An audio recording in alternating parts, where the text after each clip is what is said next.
काठमाडौँका mayor Balendra शाहसँग एनआरएनले भन्यो 2वटा सार्वजनिक शौचालय हामी बनाउँछौं, दिनमा होइन केही घण्टामै हाम्रा मन्त्री फेरिन्छन्। एकीकृत समाजवादीको दाबी।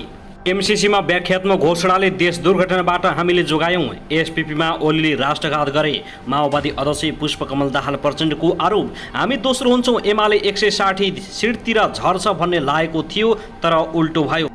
नयाँ पार्टी खोलेको 2 दिनमै रवि लामिछाने बिचनले। रवि लामिछानेको पार्टी विरुद्ध पर्यो उजुरी।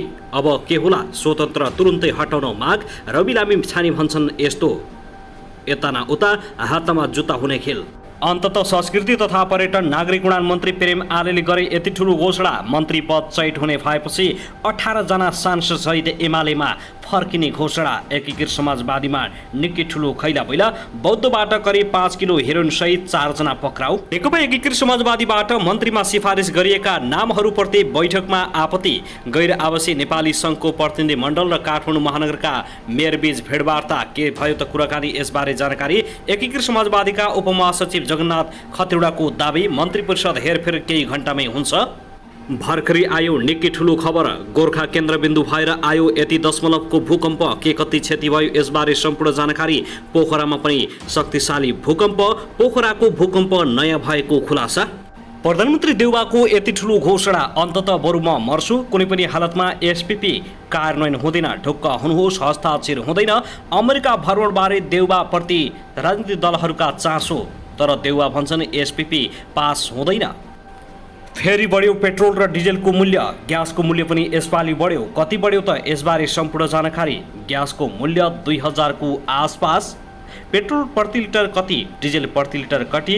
देशभरबाट विरोध प्रदर्शन भइरहँदा पनि सरकारले टेरेन। नेकपा एमाले र काङ्ग्रेससँग नमिली। माओवादीको चाबीले ताला खुलेन। माओवादी अध्यक्ष पुष्पकमल दाहाल प्रचण्ड अन्ततः विप्लव नेतृत्वको नेकपा परित्याग गरेका 4 जना केन्द्रीय सदस्य माओवादी केन्द्रमा प्रवेश।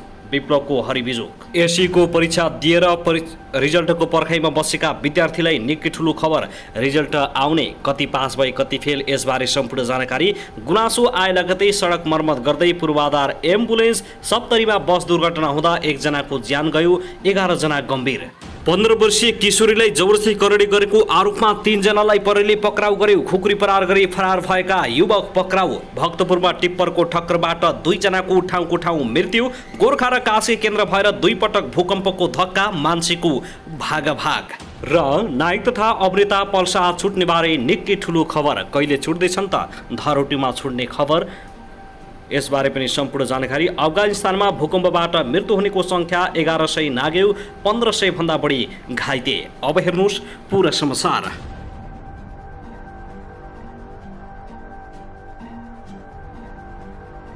दर्शकबिन नमस्कार। युट्युब च्यानल नेपाली खबर मिडियामा तपाईहरूलाई हार्दिक स्वागत छ।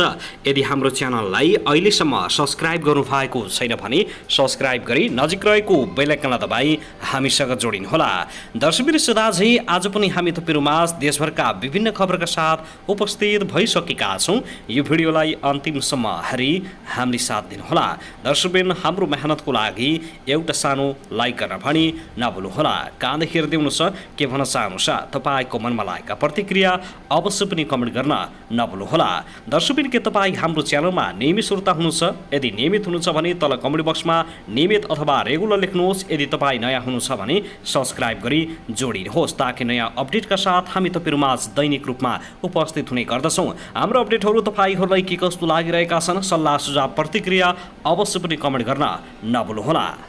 दर्शकबिन आउनुहोस् आजको पहिलो खबरतर्फ लागौँ। गैर आवासीय नेपाली संघ एनआरएनको प्रतिनिधि मण्डल र काठमाडौँ महानगरपालिकाका नवनिर्वाचित मेयर बालेन्द्र शाहबीच भेटवार्ता भएको छ। बिहिबार भएको भेटवार्तामा स्मार्ट सिटी अवधारणाको कार्यान्वयन, ट्राफिक व्यवस्थापन, आधुनिक सार्वजनिक शौचालय निर्माण लगायतका विषयमा छलफल भएको छ। गत वर्ष नै टेन्डर आह्वान गरी बनाउन लागेको सार्वजनिक शौचालय कलङ्की सडक विस्तार गर्दा जग्गा अधिग्रहण भएपछि स्थगित भएको थियो। यदि काठमाडौँ महानगरपालिकाले जग्गा उपलब्ध गराएको खण्डमा एनआरएनले 2वटा सार्वजनिक शौचालय बनाउने र उक्त शौचालय व्यवस्थापनको महानगरले गर्नुपर्ने एनआरएनका अध्यक्ष कुल आचार्यले बताएका छन्। एनआरएनका उपाध्यक्ष मय श्रेष्ठले काठमाडौँ सिटीलाई स्मार्ट सिटी बनाउन सहकार्य र समन्वय गर्न सङ्घ हरदम तयार रहेको बताएका छन्। मेयर बालेन्द्र शाहले काठमाडौँलाई कला संस्कृति र सम्पदाको सहरको रूपमा संसारभरि चिनाउन सङ्घलाई आग्रह गरेका थिए। उनले कुकुर तिहारलाई विशेष पर्वको रूपमा विश्वभर मनाउन र यो देशको क्यालेन्डरमा उक्त पर्व छपाउन पहल गर्न आग्रह गरेका छन्। गैर आवासीय नेपाली सङ्घको योजनाहरू कार्यान्वयन महानगरपालिकाको सिटी प्लानिङ टिमसँग सहकार्य गर्न एनआरएनलाई आग्रह गरेका छन्। मेयर शाह र उनको टिमसँग सहकार्य गर्न सङ्घ उत्साहित रहेको आचार्यको भनाइ छ। उक्त भेटघाट कार्यक्रममा एनआरएन युरोप संयोजक चिन्तामणि सापकोटा, एनआरएन आइसिसी सदस्य प्रदेश न्यौपाने, युरोप युवा संयोजक रमेश काफले लगायत एनआरएन अभियन्ताहरूको उपस्थित रहेको थियो। सङ्घका अध्यक्ष आचार्यले ललितपुर महानगरपालिकाको समन्वयमा सङ्घले शङ्खमूल पार्क निर्माण गरी ललितपुर महानगरपालिकालाई हस्ताक्षर गर्नेछ। दर्शकबिन त्यसै गरी आउनुहोस् अब अर्को खबरतर्फ लागौँ।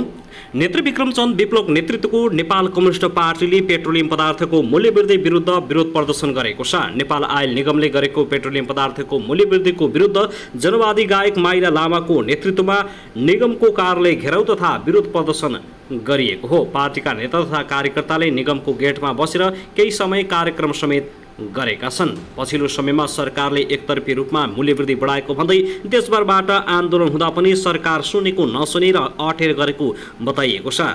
विभिन्न सामाजिक सञ्जालमा सरकार विरोधी गतिविधि हुन थालेपछि सरकारले कडा नियम ल्याउने बताएको छ। विरोध प्रदर्शन गर्न नपाइने समेत चेतावनी दिन थालेको छ। गृह मन्त्रालयका अनुसार यस्ता गतिविधिहरू नगराउन प्रहरीलाई निर्देशन समेत दिएको छ। जबरजस्ती गरिए पक्राउ गर्न समेत गृह मन्त्रालयले आदेश दिएको छ। दर्शकबिन त्यसै गरी आउनुहोस् अब अर्को खबरतर्फ लागौँ। कैलालीको टिकापुर नगरपालिका 2 स्थित जनशक्ति सामुदायिक वनमा मृत अवस्थामा पाटे बाघ फेला परेको छ।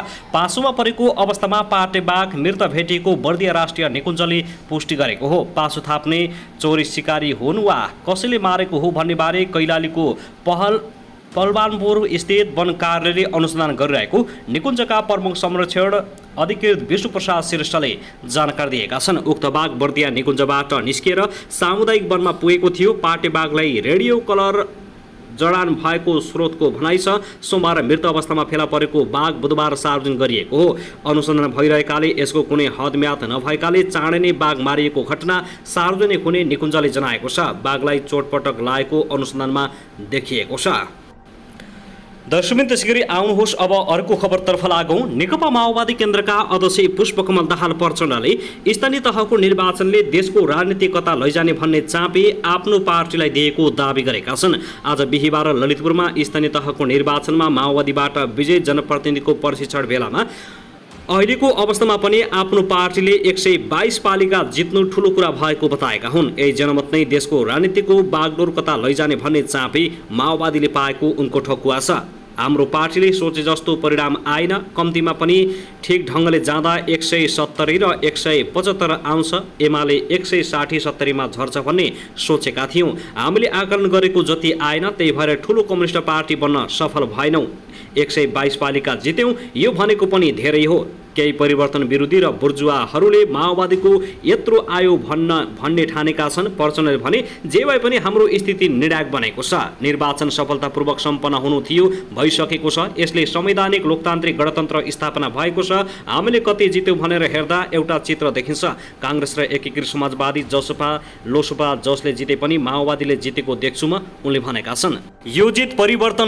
यो जित परिवर्तन विरोधीको हो। देशको राजनीतिको बागडोरलाई कता लैजाने भन्ने चापी अब माओवादी केन्द्रले पाएको छ। माओवादीको हातमा यो देश भएको ठकुवा समेत गरेका छन्। गोर्खा, कालीकोट, रोल्पा, रुकुममा सबै दल हुँदा पनि माओवादीले आफ्नै बुत्ताले जितेको उनको ठकुवा छ। तर ललितपुरमा भने सोचे जस्तो परिणाम नआएको प्रचण्डले स्वीकार गरेका छन्। गठबन्धन छ भनेर रिल्याक्स ढङ्गले पार्टीका नेता कार्यकर्ता लागे, त्यसले मार खायो। उनले भने आफ्नै खुट्टामा उभिने कुरा महत्त्वपूर्ण हो। अब सङ्घको निर्वाचनमा माओवादीले देश बनाउँछ।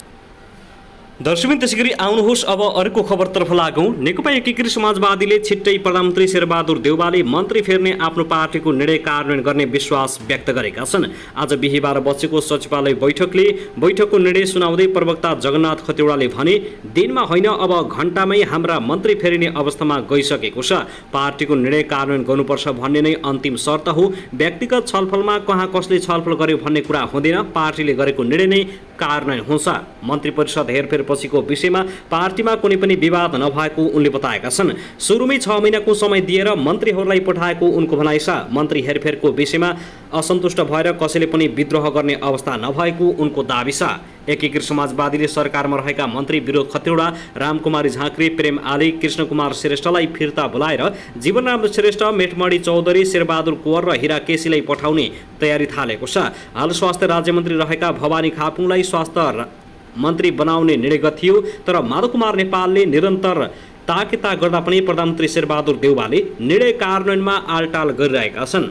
उनले आगामी निर्वाचनमा कसरी जाने भन्ने विषयमा केन्द्रित रहेर पोलिट ब्युरो, केन्द्रीय कमिटी, केन्द्रीय परिषदको बैठकमा छलफल हुने समेत बताएका छन्।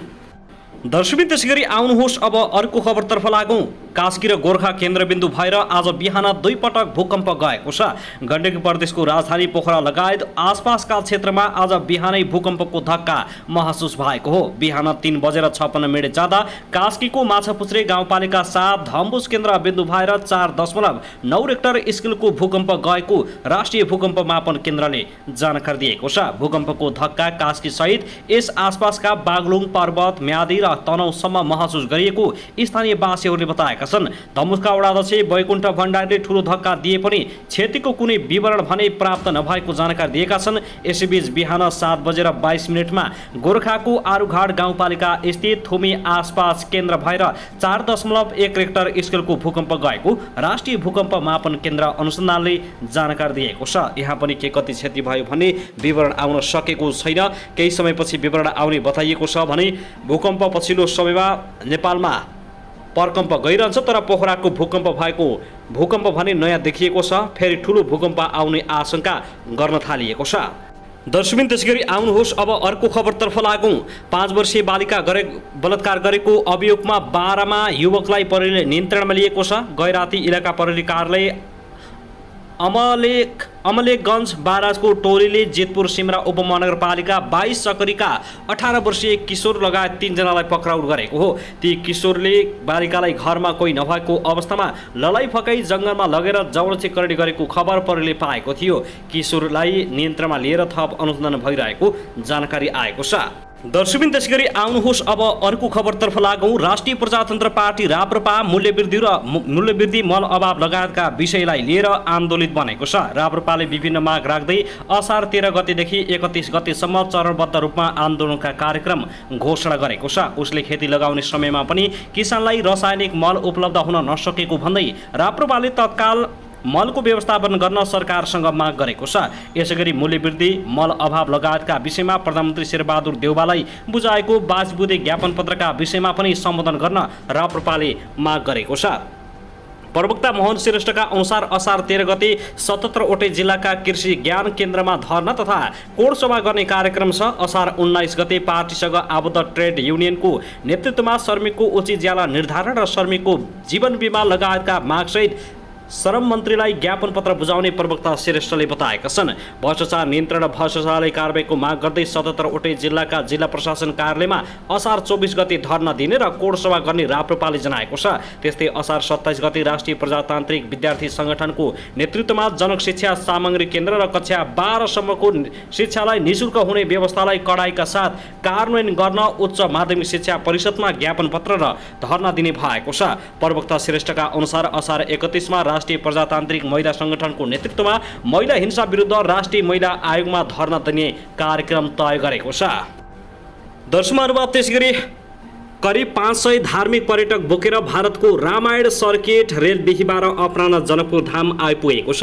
जनकपुर स्थित रेलवे प्लेट मार्फत मध्य प्रदेशका मुख्यमन्त्री लालबहादुर राउतले भारतीय पर्यटकलाई स्वागत गरेका छन्। धार्मिक पर्यटक बोकेर भारतबाट सिधै जनकपुर आएको यो नै पहिलो रेल हो। रामायण सर्किटमा सञ्चालन हुने भारत गौरव टुरिस्ट लेक अयोध्या बनारस पर्जाय राज सीतामढी हुँदै नेपाल भारत सिमाना जयनगरबाट जनकपुर आइपुगेको हो। जयनगरबाट रेल नेपाल प्रवेश गरे लगतै ठाउँ ठाउँमा फुलमालाले स्वागत गरिएको थियो। त्रेया युगमा राम र सीताको विवाह भएको थियो। भारत अयोध्याका राजा दशरथका छोरा राम र जनकपुरका राजा जनककी छोरी सीतासित विवाह भएको थियो। रामायण अध्यायमा उल्लेख गरिएका सबै ठाउँलाई धार्मिक पर्यटनलाई जोड्न भारत सरकारले रामायण सर्किट तयार पारेको हो। रामायण सर्किटमा नेपालको जनकपुरलाई पनि समेटिएको छ। 4 वर्ष अघि भारतका प्रधानमन्त्री नरेन्द्र मोदी जनकपुर आउँदा दुवै देशबीच रामायण सर्किट सम्झौता भएको थियो।